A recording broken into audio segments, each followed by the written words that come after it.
This week on Weekly News Recap. Kuna watu genuinely wanataka mabadiliko. Kujeni na mkokoteni zenyu, kujeni na wheelbarrow. From political shifts. What is a popular government and what is a populist government? The issue is governance and integrity. To groundbreaking discoveries, uncovering the stories that shape our world. Mambo haiko fiti. Hii serikali haitupeleki vizuri hata kidogo. Join us every Friday for a comprehensive look at the news that matters. Hospitali imejaa kwa sababu services ziko. News Recap, your essential source for informed perspectives.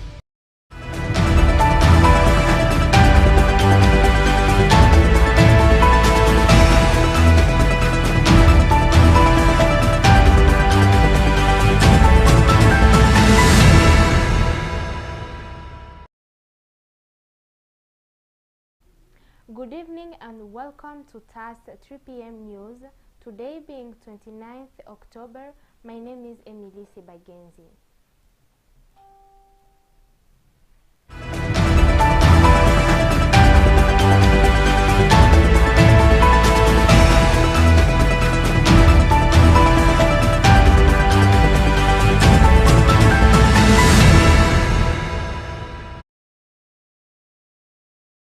The body believed to be that of missing University of Nairobi student Jan Attila has been discovered at the city mortuary after she went missing earlier this month. Police say the body was recovered for a shallow grave in Kikuyu, Kiambu County. A male suspect linked to her disappearance has been arrested as investigation into the suspended murder continue. Let's hear from Emilie Sebagenzi. A body believed to be that of missing University of Nairobi student Jane Attali has been found at the city mortuary in Nairobi. The 20-year-old second-year student disappeared on October 3rd after leaving campus to visit a friend.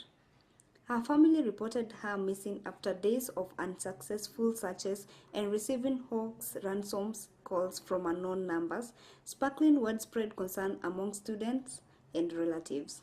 So the body must have been recovered by police on 17th, and that area was the same proximity within which the crime was committed. According to the police report, the body was discovered on October 17 in a shallow grave in a forested area near Kikuyu, Kiambu County. Personal belongings believed to be hers were found at the scene, and detectives suspects foul play.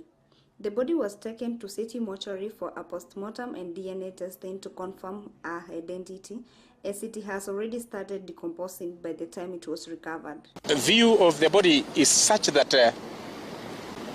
very little flesh remains on the body. Part of the left leg is badly done, and the skull is separate from the body. And the skull also bears evidence of violence. Authorities have arrested a male suspect believed to have been close to the victim. He was traced through phone records and surveillance footages and is now being held as investigators treat the case as a possible homicide. The only thing we would ask the government and the DCI Kikuyu to continue doing is to initiate a DNA. Maybe. That's the only one that would put us into the light as if this is the body we are following up, or dismiss it and continue following the body of an individual that is still missing. Police says investigations are ongoing to establish the motive and determine whether more suspects were involved. Reporting for TAS TV, Thika, Kiambu County, my name is Emilie Sebagenzi. National examination for both primary and secondary schools have been officially kicked off across the country. Thousands of candidates turn up early, ready to sit on their crucial exams that determine their academic progression. Education officials say material were delivered on time and that tight security measures are in place to ensure fairness and integrity. Parents and teachers have been urged to offer full support to the candidates. Purity Mikali reports. Examinations for both primary and secondary schools have officially kicked off across the country. Thousands of candidates reported to their respective centers early in the morning, ready to sit for the crucial test that will determine the next level of education. Education officials have assured the public that all examination materials were delivered on time and that tight security measures are in place to ensure integrity and fairness. Parents, teachers, and invigilators have been urged to offer full support to the candidates during this important period. For every county, that is 2 for Garissa, 2 choppers for Wajir, and 2 choppers for Mandera. And they will help us to fair exams where there's insecurity and where, in case of rain, if it floods. In terms of security, all is set. All examination centers are adequately covered. And in terms of transport, all is provided for. The 11 sub-counties of Garissa County have all confirmed that their security is in place and the transport logistics is taken good care of. Reporting for TAS TV, Thika, Kiambu County, my name is Purity Mwekali. Among the students sitting for the inaugural of KGCA exams is Caleb Spencer, who, despite being paralyzed, is determined to succeed. Caleb says he has been revising hard at home and he is confident about performing well. Here are more details from Naomi Mutemi. Among the millions of students sitting for the inaugural Grade 9 Kenya Junior Secondary Education Assessment KGCSE exams is 15-year-old Caleb Spencer, whose remarkable determination has touched many hearts. Caleb will be among the first learners to take the national assessment under the new competency-based education CBE curriculum, despite recently suffering a life-changing accident. Just a few weeks ago, Caleb fell from a tree near his home, an incident that left him paralyzed from the waist down. Since then, he has been undergoing treatment and physical therapy, but has remained committed to his studies. His parents and teachers describe him as a bright, hard-working, and resilient student who refused to let his condition stop him from sitting for the exams. Nilienda kuchuna, time nilikuwa na chuna yangu, low quad, so nikashikilia branch yenye ilikuwa imekauka, nikaanguka kutoka juu ya mti. Nilikuja na kichwa but kafika chini, nikatumia mikono, nikaenda kaa ule mwana anafanya exercise, ndio nikaangukia mgongo, nikalala na mgongo, so kwenda kusimama nikapata miguu ifanyi kazi. Speaking ahead of the assessment, Caleb expressed confidence and hope, saying he has prepared well and is ready to do his best, thanking his teachers and classmates for their support. Nimejiandaa nayo, nimenunua vitu vya kufanya exam, nimekuwa nikirevise huku nyumbani. We thank God that at least he can be able to sit now, kwa sababu hapo awali hakuwa anaweza kukaa. Education officials in Kibra, where Caleb will sit for his exams, said arrangements have been made to ensure students with physical challenges are assisted appropriately. Examination centers across the country have also been equipped to accommodate learners with special needs, in line with the government's commitment to inclusive education. Kwa wale ambao wanafanya mitihani wakiwa na ulemavu kadha wa kadha, shirika letu la mitihani limeweza kuangalia wale ambao wako na ulemavu wa macho. Hiyo wanafanya ile mitihani ambayo imeweza kuandikwa katika ile lugha ya braille. Wale ambao wako na ulemavu ya mili pia wameweza kuangaliwa kiupande wa masaa, na katika shule zao pia wameweza kuhakikishia, walimu wameweza kuhakikisha kwamba wanapata vifaa ambavyo vinapaswa kuwezesha kufanya mitihani. Caleb's story stands out as a powerful reminder of resilience and the importance of equal opportunity in education, inspiring both students and educators as Kenya transitions to a new era of competency-based learning. Reporting for TAS TV, Naomi Mutemi.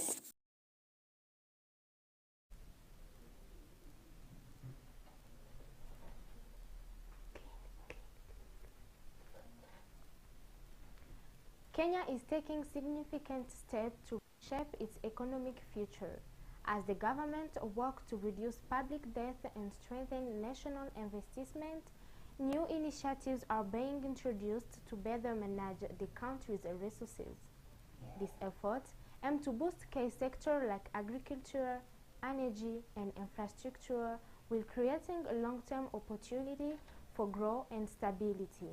More details in our business segment later in the bulletin. Emilie Sebagenzi reports. Kenya is set to launch a sovereign wealth fund and infrastructure fund. The government says the plan will be financed through the sale of state-owned companies, including the Kenya Pipeline Company.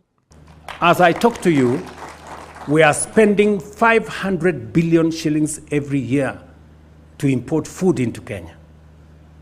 Edible oil, wheat, rice, sugar, maize sometimes. And we have done well to stabilize the food security situation in Kenya. Officials believe the fund will help reduce public death and boost investment in key sectors like agriculture, transport, and energy. Economists say this could mark a major shift in Kenya's development strategy. We shall be doing 10,000 units in the pipeline. For the first phase, 1,000, phase 2, 2,000 units. This phase, which you have just launched, is targeted to be completed by December 2026. However, some analysts are calling for transparency and strong oversight to prevent misuse of public money. The government insists a new control will ensure accountability. Reporting for TAS TV in Kiambu County, my name is Emilie Sebagenzi. We are taking a short break. We will be back with more information. Welcome. This week on Weekly News Recap. Kuna watu genuinely wanataka mabadiliko. Kujeni na mkokoteni zenyu, kujeni na wheelbarrow. From political shifts. What is a popular government and what is a populist government? The issue is governance and integrity. To groundbreaking discoveries, uncovering the stories that shape our world. Mambo haiko fiti. Hii serikali haitupeleki vizuri hata kidogo. Join us every Friday for a comprehensive look at the news that matters. Hospitali imejaa kwa sababu services ziko. News Recap, your essential source for informed perspectives.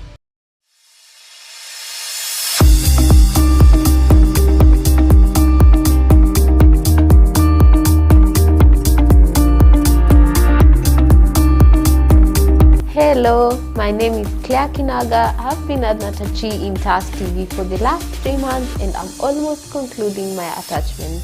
My journey here has been good, it has been productive. In news production, we've learned about news scripting, news sourcing, voice-over recording, news anchoring, reporting, and also editing. Welcome to TAS TV. We bring you the latest stories making headlines. Welcome to TAS TV. We bring you the latest story making headlines. I'm Masi Chumba. Karibu katika runinga ya TAS, usemezane nami. In graphics, we've learned about creating lower thirds, creating posters and motion graphics. When it comes to camera operation, we've been taken through photography, video recording, and lighting.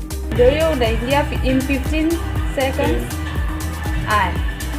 In 10, 9, 8, 7, 6, 5, 4, 3, 2, 1, and take. Welcome to TAS TV. We bring you the latest stories making headlines. Apart from that, most of us have gained camera confidence since we've been given a chance to host shows, draft scripts, produce and direct for the same. Mpenzi mtazamaji, kama kawa kama dawa uko ndani ya sayari. Hapa ni TAS TV ambapo nitakuwa wako Atacho Badia. Nami Claire Nokabi. I'm grateful for the mentorship and skills I gained at TAS TV. I'd definitely recommend anyone interested in media attachment.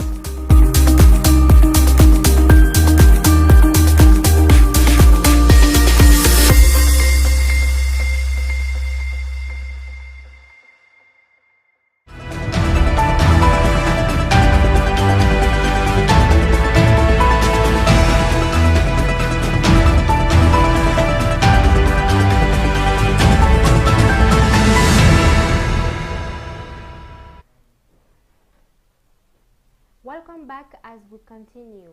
In Embu County, Postal Corporation of Kenya workers have taken to the street to protest 5 months of unpaid salaries. The employees say they haven't received payment since April, leaving them unable to meet basic needs like food, rent, and school fees. Mwende Musembi has the details.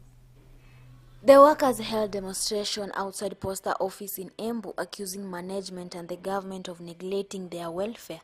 They said they had repeatedly appealed to the Posta's top management and the Ministry of ICT and Digital Economy but received no response. Some employees claim that they are, in addition to the delayed salaries, statutory deductions such as NHIF, NSSF and pension contribution have not been remitted for this month.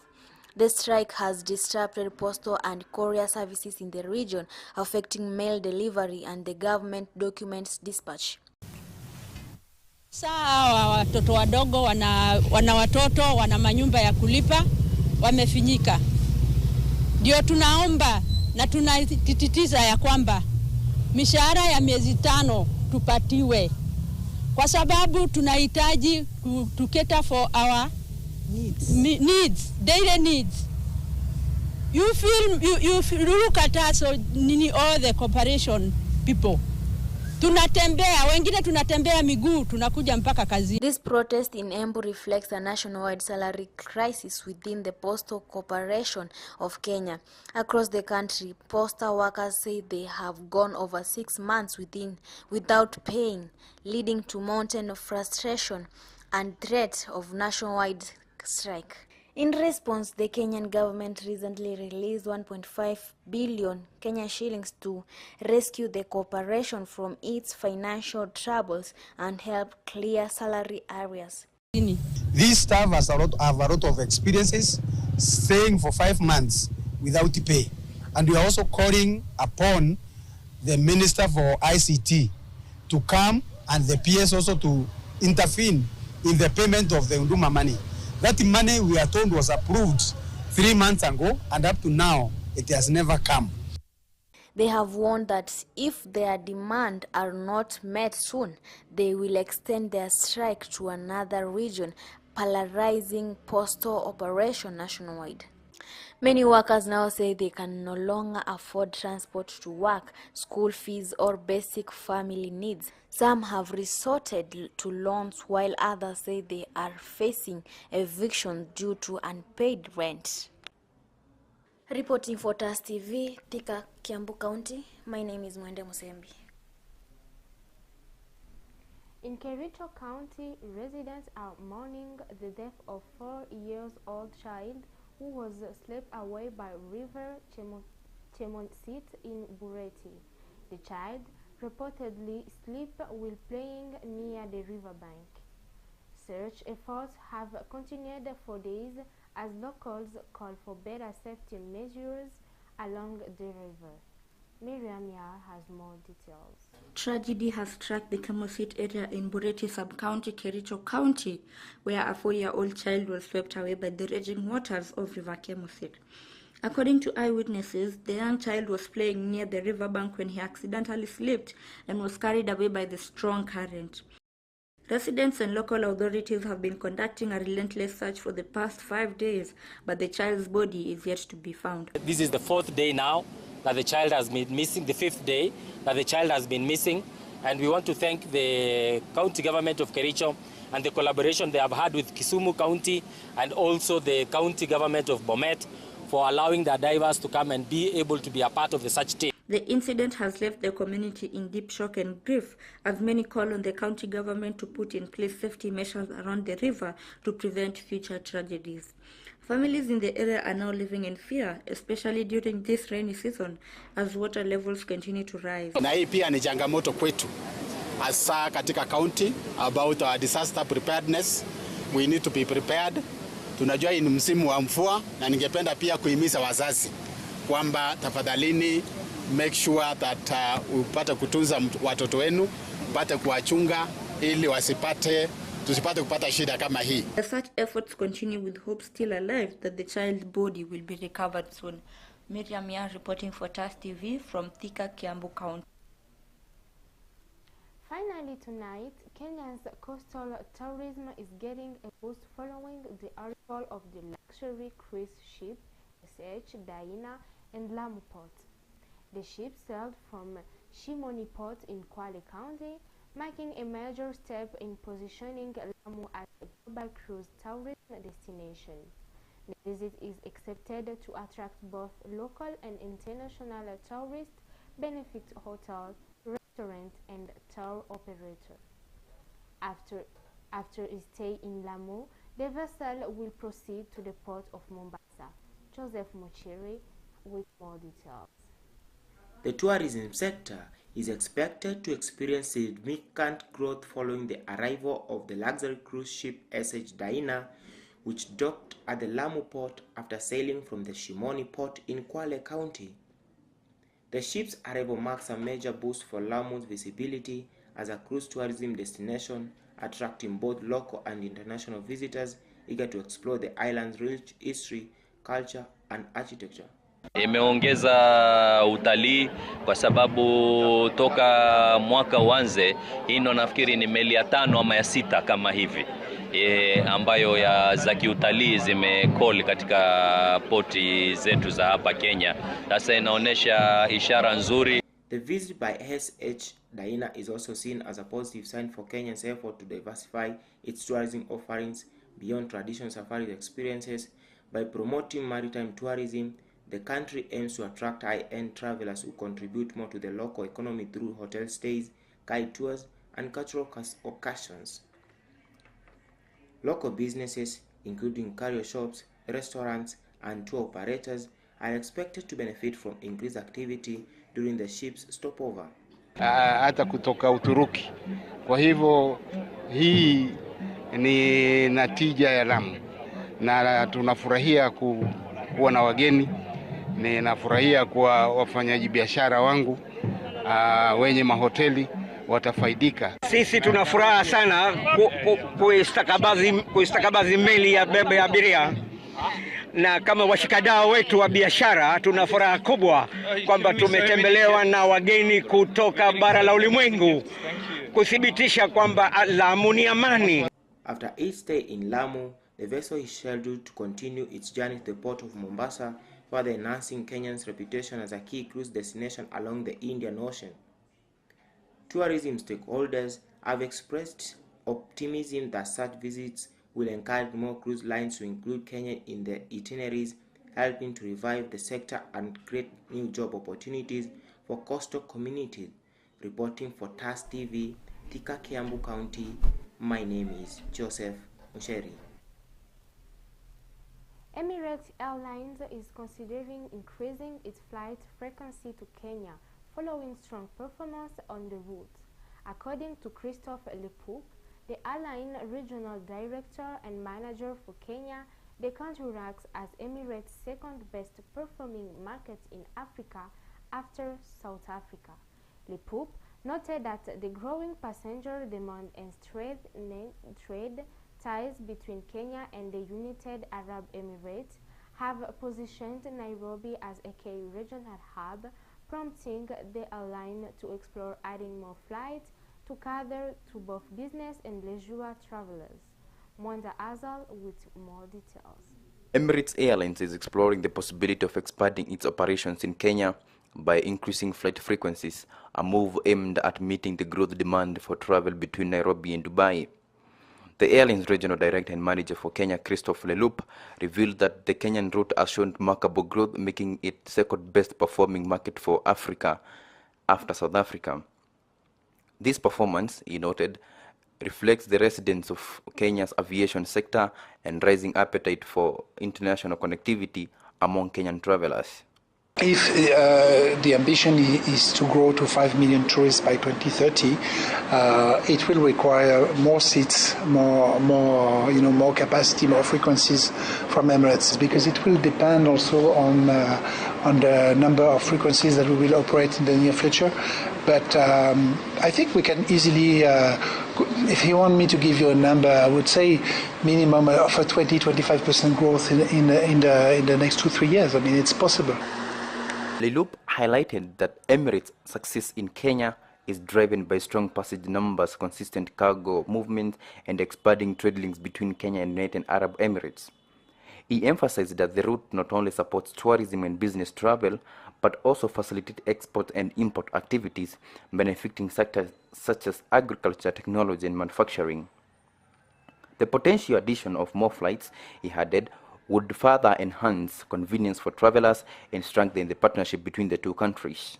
Earlier this year, the UAE and Kenya signed a very important agreement, and the objective is also to increase Kenya exports to the UAE. So Emirates is definitely supporting that objective of Kenya to grow their exports to the UAE and to the world. The airline's consideration come at a time when global air travel is rebounding and African markets are becoming increasingly strategic for international carriers. Kenya's central location, coupled with its role as a regional economic hub, has positioned it as a key in connecting Africa to Middle East and beyond. If approved, the increased freight frequency is expected to boost tourism, create employment opportunities, and deepen economic collaboration between Kenya and UAE, reaffirming the Emirates' long-term commitment to the Kenyan market. I don't think this is something that, of course, IATA and the airlines are supporting, because it is adding to the cost of traveling. And I think in Africa, one of the issues people are facing is the cost of air travel. Unfortunately, the road infrastructure is not supporting intra-Africa travel. Reporting for TAS TV, Thika, Kiambu County, my name is Kelvin Mwenda. And that's all we had for you this evening. For more on this and other stories, media pages and stay updated on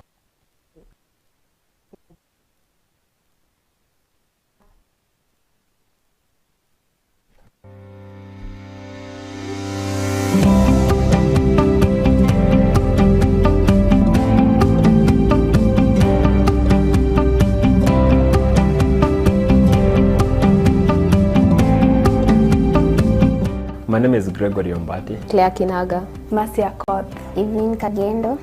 I'm from Mount Kenya University, Bachelor of Arts in Mass Media and Communication. Kabete National Polytechnic, pursuing journalism and mass communication. I'm from Zitech University, pursuing Bachelors of Journalism in Mass Communication.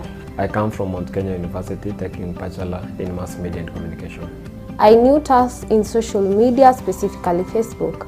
I knew TAS TV through a friend of mine. I knew TAS TV through online platform, that is YouTube to be specific, where I was looking for a certain news and I found it at TAS TV page. Through a friend of mine who had done attachment at TAS TV there before.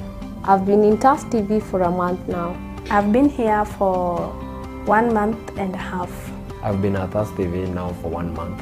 On a scale of 1 to 10, I would give it an 8 because it's a place that offers quality skills. I'll rate it at 8 out of 10 simply because at TAS TV, you will be taught everything that you don't know concerning media, even if it's camera operation, if when it comes to editing and even news anchoring.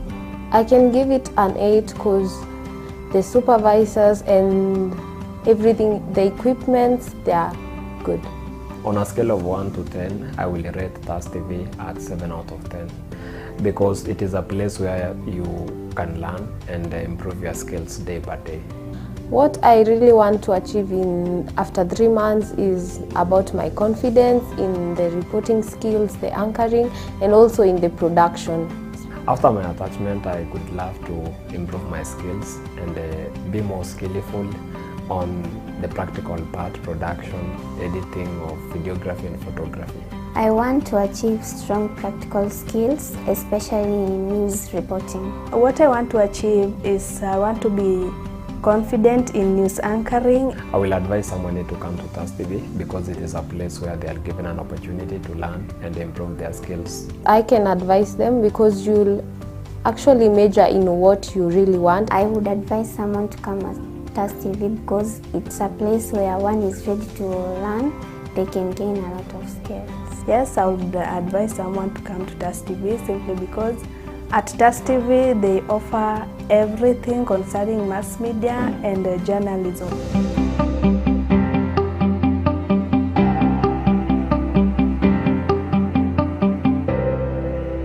This week on Weekly News Recap. Kuna watu genuinely wanataka mabadiliko. Kujeni na mkokoteni zenyu, kujeni na wheelbarrow. From political shifts. What is a popular government and what is a populist government? The issue is governance and integrity. To groundbreaking discoveries, uncovering the stories that shape our world. Mambo haiko fiti. Hii serikali haitupeleki vizuri hata kidogo. Join us every Friday for a comprehensive look at the news that matters.